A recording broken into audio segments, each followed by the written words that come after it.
স্বাস্থ্য সুরক্ষার ব্যাপারে প্রত্যেকটা ছেলে মেয়েকে কমন কিছু রুকিয়া শিখাবেন। প্রত্যেক ছেলে এবং মেয়ে নিজের ঝাড়ফুঁক যেন নিজেই করতে পারে। এই তোমার মাইকে কি হচ্ছে আবার এরকম আওয়াজ কেন? কমন কিছু ঝাড়ফুঁক, যেমন সূরা ফালাক, সূরা ইখলাস, সূরা ফালাক, সূরা নাস। প্রত্যেক ছেলে মেয়ে নিজেই যেন সূরা ইখলাস, সূরা ফালাক, সূরা নাস পরে ফু দিয়ে সারা গায়ে মাসে করে নিতে পারে। আয়াতুল কুরসি প্রত্যেকটা ছেলেকে শেখাবেন, সূরা ফাতিহা শেখাবেন, তিন কুল শেখাবেন। আপনার ছেলে আপনার মেয়ে নিজেই যেন নিজের ঝাড়ফুঁকটা করতে পারে।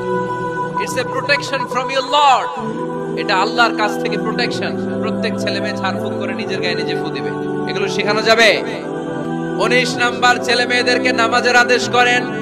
বিশ্বনবী বললেন, মুরু আওলাদাকুম বিসসালাতি ওয়া হুম আবনাউ সাবঈ সিনিন ওয়াদরিবুহুম আলাইহা ওয়া হুম আবনাউ 10 সিনিন। ছেলে মেয়েদের বয়স যখন 7 হয়ে যায় নামাজের আদেশ দিয়ে দাও। আবার ছেলে মেয়েদের বয়স যখন 10 হয়ে যায় শাসন করে হলেও মসজিদের ভিতরে ঢুকায় দাও। আদেশটা কার? চিল্লায় বলতে হবে, আদেশটা কার? আউয়ালু মা ইউহাসাবু বিহিল আবদু ইয়াউমাল কিয়ামাতি আস-সালাহ। কিয়ামতের দিন সর্বপ্রথম আল্লাহ যে হিসাবটা চাইবে সেটা সালাতের হিসাব। যার নামাজ নাই তার ঈমান নাই।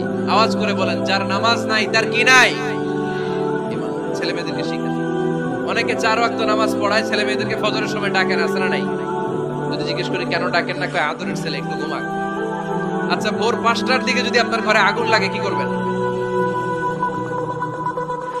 ভোর 4টার দিকে আপনার ঘরে দাও দাও করে সিলিন্ডার ব্রাস্ট হয়ে আগুন লাগছে, কি বলবেন? ছেলেটার একটু ঘুমাক, আদরের ছেলে তো, হ্যাঁ বলবেন না? তখন কি করবেন? ডাকবেন। এই দুনিয়ার আগুন থেকে বাঁচানোর জন্য যদি ছেলেকে ফজরের সময় ডাকেন, জাহান্নামের আগুন থেকে বাঁচানোর জন্য ফজরের সময় ওকে ডেকে দেওয়ার দরকার আছে না নাই? 20 নম্বরে, ছেলে মেয়েদের বয়স যখন 10 বছর হয়ে যায় বিশ্বনবী বললেন তাদের বিছানা আলাদা করে দাও। ইদা বালাগাল আওলাদু 10 সিনিন ফাররিকু বাইনাহুম ফিল মাদাজি। ছেলে এবং মেয়ে বয়স যখন 10 বছর হয়ে গেলে মেয়ে তার বাবার সাথে এক বিছানায় ঘুমাতে পারবে, ছেলে তার মায়ের সাথে এক বিছানায় শুতে পারবে।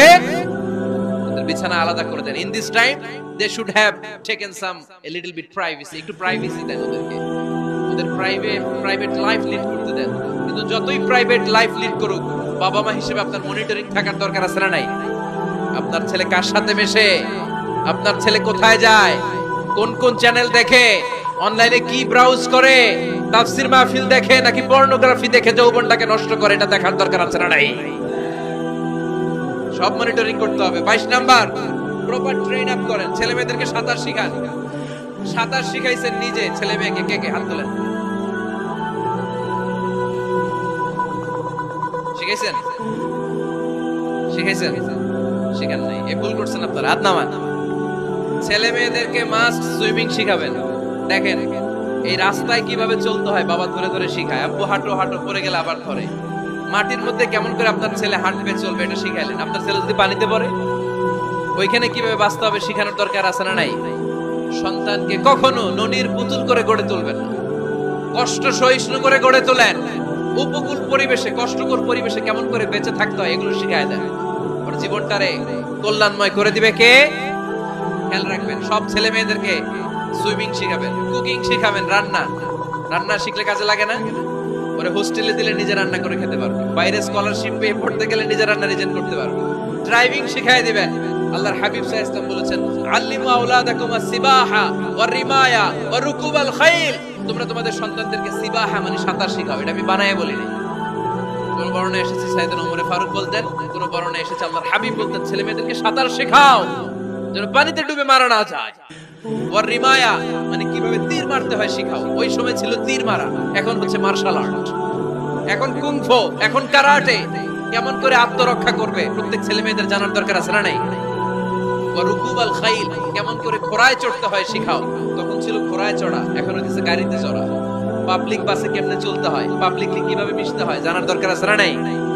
ছেলে মেয়েটারে মাঝে মাঝে বাজারে পাঠান, ওরে কিছু কিনে আনতে দেন। ও যদি লস করেও আসে তারপরেও দেন, ওর শিখার দরকার আছে না নাই?